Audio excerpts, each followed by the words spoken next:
Hola a toda la cuervada, vamos con el séptimo video, el séptimo capítulo de la seguidilla para ver cómo fue que San Lorenzo llegó a esta situación. En este caso nos toca lo que a mi gusto fue, creo yo, la peor temporada deportiva en cuanto a un año, digamos, fiscal, como se le llama, que fue la 21-22, con Paolo Montero primero como entrenador, luego Diego Monarris, luego Pedro Troglio y finalmente Fernando Verón. Ya cuatro técnicos en un año te dice más o menos cómo fue la cosa. Y un año en el que vamos a ver también decisiones dirigenciales inexplicables, pérdida de patrimonio, pérdida de dinero y una liquidez alarmante insisto, lo que creo yo que es el peor de los balances y donde creo que termina de romperse todo y se genera el piso para lo que es hoy en día San Lorenzo. Después les voy a explicar un poco más el porqué de esta afirmación que hago sobre este específico balance y sobre este año. Vamos primero con el balance. Vemos que el pasivo total baja, creo que baja en 4 o 5 millones de dólares. Uno podría pensar que esto es algo positivo, pero pensemos que San Lorenzo había liberado un montón de contratos altos, entonces claro, el pasivo corriente pasa a ser menor porque tenés menos sueldos que pagar, eh, pero sigue siendo un pasivo altísimo. Y después vamos a ver que acá no cuentan, por ejemplo, todos los juicios en proceso. Los juicios en proceso no cuentan contra el pasivo total, solo los que tienen sentencia y los que ya cuentan como deuda del club, por lo cual el pasivo judicial de San Lorenzo ya empezaba a acrecentarse. Ahora vamos a ver cuáles son esos pasivos judiciales de los que hablamos. Pero bueno, vemos el activo total, 76 millones de dólares. Como lo dijimos en varias ocasiones, San Lorenzo no mejoró su plantel, no mejoró su infraestructura, simplemente fue retasación de terrenos que ya tenía. Es más, creo que San Lorenzo no tiene una obra nueva desde el Pando. No recuerdo alguna obra en el club, digamos, significativa, ¿no? Eh, que genere un cambio en el valor real de esas propiedades. Pero bueno, vemos un activo corriente de menos de 7 millones de dólares y un pasivo corriente de 34 millones de dólares, una liquidez bajísima, con lo cual San Lorenzo tenía que o diferir deuda o vender una cantidad de jugadores abismales que ya no tenía para tener liquidez en lo que queda del año. Después, bueno, el dibujo de siempre, el resultado del ejercicio positivo, 9 millones de dólares, dinero en caja, 100 mil dólares, un chiste para lo que es San Lorenzo de Almagro.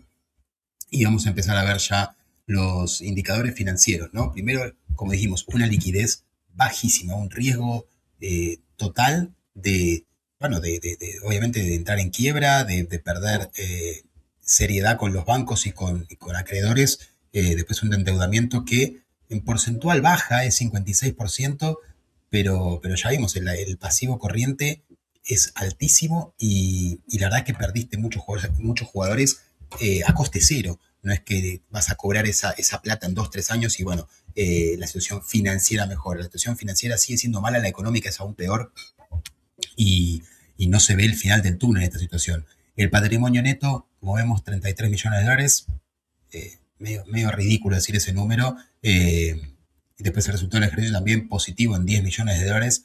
Con eso lo vendieron a la gente. Primero que fue aprobado casi un año después, 6 meses después de cuando debía aprobarse. Una dependencia del plantel cada vez más baja, 10%, con lo cual quiere decir que el 90% de lo que tenés es bienes inmuebles. O sea que no tenés liquidez, no tenés plata, no tenés efectivo para hacer frente a las deudas que tenés por delante solamente en los próximos 12 meses. Ni hablemos los pasivos judiciales el activo y el pasivo no corriente. Después, bueno, cajas y bancos, de vuelta, 100 mil dólares, una ridiculez que un grupo como San Lorenzo tenga 100 mil dólares en caja cuando le cae básicamente una inhibición por mes y cuando tiene que hacer frente a gastos operativos del día a día. Después, bueno, ¿qué nos dice el balance? En el aspecto positivo, por poner algo, porque la verdad no habría en realidad nada que poner acá, es el superávit del ejercicio y el patrimonio neto, y que el pasivo se redujo. Ya lo explicamos por qué se redujo. Menos jerarquía en el plantel, menos contratos caros, entonces tenés menos gasto el próximo año en fútbol, que fue una de las mayores reducciones del pasivo corriente, que era, claro, lo poco que cobraba el plantel profesional. Ahora vamos a ver el gran asterisco que tiene eso. Después los aspectos críticos, la liquidez bajísima, 0,19, quiere decir que por cada dólar que tenías que pagar, solo tenías 19 asegurados en el bolsillo. Y después solo 96 mil dólares en caja y que el 80% del pasivo prácticamente es de corto plazo, es a pagar en el próximo año. Una cifra escandalosa. Después, bueno, las situaciones a monitorear, que el activo creció, como lo dijimos, todos los bienes de uso, y después el endeudamiento que bajó un poco, pero bueno, ya explicamos el porqué de esta situación. Y después una salvedad que hace el auditor, importantísima a mi gusto, que es que no se pudo obtener evidencia sobre un préstamo de 3 millones de dólares. O sea, San Lorenzo tiene una deuda de 3 millones de dólares que no está documentada y que contaba como un mutuo dirigencial. O sea, que había un dirigente el cual decía que le debíamos 3 millones de dólares, el balance lo aprueba sin documentación que respalde esa deuda. Para poner un ejemplo así bien crudo, es como que yo mañana vaya a San Lorenzo y le diga, ustedes me deben 3 millones de dólares, el presidente del club diga, sí, tiene razón, sin mostrar ningún papel, y al siguiente balance aparezca Ignacio Tito, se le deben 3 millones de dólares.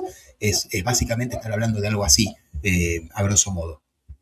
Vamos al mercado de pases, que acá es donde quiero mostrar por qué tal vez el activo corriente baja, pero el pasivo judicial acá se vuelve una locura. Veamos, incorporaciones, Ortigosa, Cristian Zapata, batalla a préstamo, lo que sería doble préstamo por 2 años.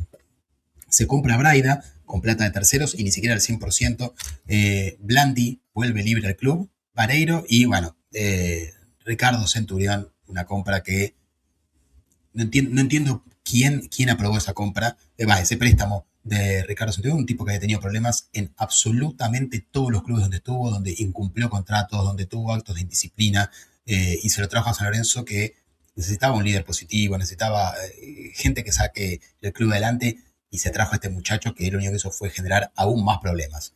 Obviamente una inversión baja de $500.000 y que encima fueron prestados para traer a Braida.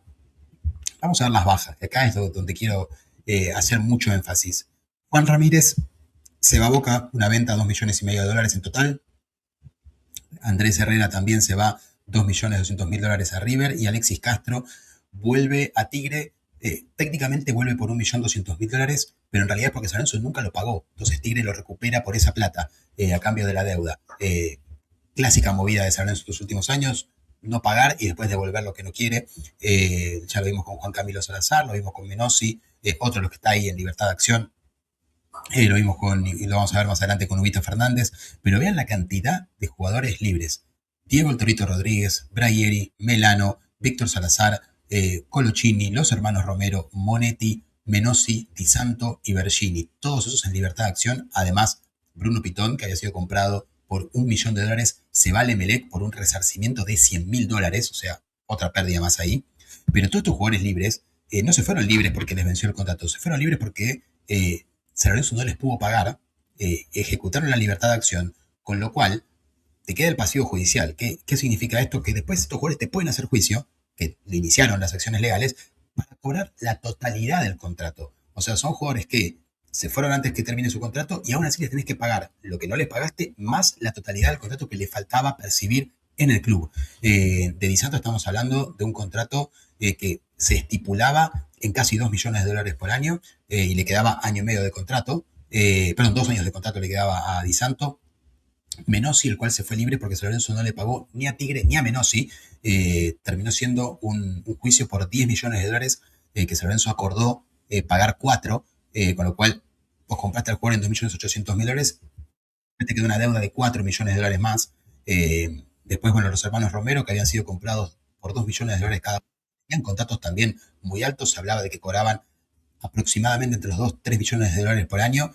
San Lorenzo los despide, a los 2 mejores jugadores del plantel los despide. El señor Arreceigor y el que luego fue presidente, Sergio Constantino, un tipo que nunca nadie lo votó, un tipo que fue vicepresidente una vez y presidente otra sin que la gente lo quiera, un tipo que las 2 veces que se presentó perdió la elección, y que ahora se hace el cocorito y habla diciendo todo lo que se hace mal en San Lorenzo cuando tuvo 15 años adentro y nos llevó a esta situación. Salazar, por quien San Lorenzo también había hecho una inversión fuerte en su momento, casi $2,000,000, se va en libertad de acción. El Torito Rodríguez, por lo cual San Lorenzo también lo había comprado, tampoco lo pagó y tampoco le pagó al Torito Rodríguez, también se fue en libertad de acción. Entonces acá estamos viendo ya una situación sistemática. San Lorenzo logra bajar el pasivo corriente, y sí, porque todos estos contratos que en general eran muy altos no los va a tener que afrontar el año que viene. Ahora, estos todos entraron en juicio y a todos hay que pagarles la totalidad. Es más, a Menossi hoy en día se le está pagando todavía, lo de Di Santo todavía está en juicio. Los hermanos Romero, justo en estos días salió un acuerdo que San Lorenzo debe pagarles, creo que $30.000 por mes durante el próximo año y medio. Haga la cuenta, son más de $500.000, creo que son $550.000 en total. Colochini, que quedó libre y también se le debía alrededor de $1.000.000. Entonces vean este descalabro total. Mucho de esto no contaba en el pasivo, insisto, porque no estaban en juicio todavía, simplemente se fueron, quedó ahí, bueno, a San Lorenzo obligación en ese momento no tenía, le queda el pasivo judicial que era terrible. Bergini, otro que se fue por lo mismo. Estamos hablando de todos jugadores que San Lorenzo compró, por los que gastó un montón de dinero y luego se fueron no solo a coste cero, sino con deuda posterior. Por eso digo que este año, tanto deportivo como institucional, fue el que termina mandando a tal precipicio definitivamente. Vamos ahora con lo que fue futbolísticamente, que ya lo que vimos financieramente y mercado de pases era terrible. Bueno, todavía no llegó lo peor.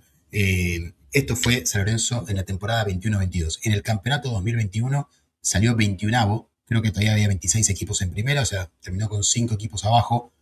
En la Copa Argentina del año siguiente, 2022, fue eliminado en la primera ronda frente a Racing de Córdoba, un equipo que militaba en el Federal A, por penales. El hombre que erró el último penal fue Alejandro Donati, un hombre que también fue comprado por San Lorenzo, después quedó en libertad de acción, dijo ser hincha, lo único que hizo fue un juicio y un penal errado en San Lorenzo, es por lo único que se lo recuerda.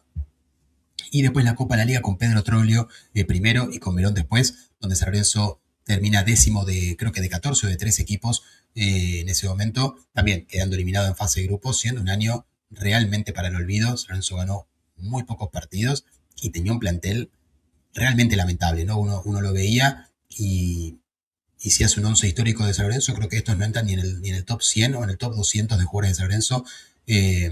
Yo siempre le digo a un amigo, ninguno de los jugadores que están o que estuvieron en San Lorenzo en los últimos 5 años serían ni suplentes en ningún equipo campeón de la historia de San Lorenzo. Eso te marca a las claras la pobre jerarquía del equipo, el pésimo nivel de los jugadores que se contratan y también, bueno, que los técnicos que estuvieron no le pudieron sacar un poco de jugo a estos jugadores. Vamos con el plantel: Torrico, Batalla y Clemente, chicos de inferiores, defensores, de vuelta Donati, Peruzzi, jugadores carísimos, Gatoni, Gabriel Rojas, Zapata, el central colombiano que tuvo un gran año en San Lorenzo en el 2022, el juvenil Gastón Hernández, que ya de juvenil no le quedaba tanto, que ya creo que ya andaba con 25 años, Jeremías James, Francisco Flores, Luján, Tomás Silva, Ezequiel Herrera y la aparición de Agustín Giay. En el mediocampo, Jason Gordillo, Fernández Mercado, Ortigosa, Centurión, el ya mencionado, Braida, Jalil Elías, y luego los jugadores inferiores: Barrios, Rosanés, Abela, Martegani, Francisco Perruzzi e Irala, y los delanteros: Leguizamón, Ceruti, Blandi Vareiro, Agustín Auch, Ubita Fernández, Sequeira y Eduardo García, que jugó poco y nada, al igual que Sequeira. Un plantel, como ya vemos, completamente devaluado, obviamente muy barato, que no te genera un gasto tan amplio, pero que te muestra también por qué a San Lorenzo le fue como le fue. Recordemos, este Blandi que vemos acá no es el Blandi de 2014, 15, 16, es el Blandi de 2022, ya con muchas lesiones a la cuesta, con pocos minutos de juego, poco rodaje, un Vareiro que no encontraba el gol, lo encuentra recién al semestre que viene, con lo cual San Lorenzo tenía nulo poder de gol. Ubita Fernández también tuvo una sequía terrible, terminó llorando un partido con River por haber errado un penal, lo que fue uno de los pocos penales atajados por Armani estando en River, justo fue contra San Lorenzo, y 3 minutos después nos hizo un gol Paulo Díaz en una derrota 1-0, un Paulo Díaz por el cual tenías una inhibición en ese momento por no haberle pagado la parte del pase que le correspondía al Palestino de Chile, con lo cual ese partido te demuestra a las claras lo que era San Lorenzo. Te hace un gol un jugador por el que en vez de cobrar plata estás inhibido, tu delantero por el cual pagaste $2 millones erra un penal contra un arquero que no ataja penales y perdés un clásico local contra River. Creo que esa fue la definición del año de San Lorenzo, la 2021-2022, un año realmente para el olvido, un año que la gente de San Lorenzo tuvimos que pasarlo como se pudo. La verdad, muy duro el año, el balance también te explicaba eso. Y bueno, ahora se viene una parte que futbolísticamente al menos te da ciertas alegrías. El segundo paso de Insúa en San Lorenzo, que arranca medio los tumbos, luego tiene un gran momento y luego termina otra vez muy flojo, pero que durante un tiempo al menos le dio algo de alegría a la gente y le dio a la gente un equipo identificado con San Lorenzo, por más que no duró tanto, ni tampoco un estilo de juego avasallador, perdón, al menos la gente se identificaba, sabía lo que iba a ver a la cancha y sabía que iba a haber 11, 14, 15, 16 tipos que se iban a matar por esta camiseta y iban a tratar de dejar a San Lorenzo en lo más alto. Obviamente competición internacional no hubo en el 2022, luego del deplorable año anterior. Así que bueno, hasta acá llegamos con 21-22, un pasivo entre comillas en reducción, un pasivo judicial que empieza a acumularse de manera gigantesca por todos los jugadores que quedaron libres, decisiones dirigenciales imposibles de entender, dejando libres jugadores por los que pagaste, creo que en total más de 15 millones de dólares. Y después, bueno, una reducción del presupuesto que te llevó a ser uno de los peores años futbolísticos de la historia. Todo esto fue, obviamente, con la renuncia de Tinelli y luego con Arreceigor y Constantino manejando las riendas. ¿Qué podía salir bien de eso? ¿Quién puede pensar que entre Tinelli, Arreceigor y Constantino van a poder sacar al club adelante? Bueno, el que lo piense claramente no es hincha de San Lorenzo, que vaya a ver al Satsai o los videos de Videomatch del año 90. Así que bueno, hasta acá llegamos con el 21-22. Próximo video 22-23, un año futbolísticamente un poquito mejor, pero económicamente seguían los problemas y seguían saliendo a flote por todos lados.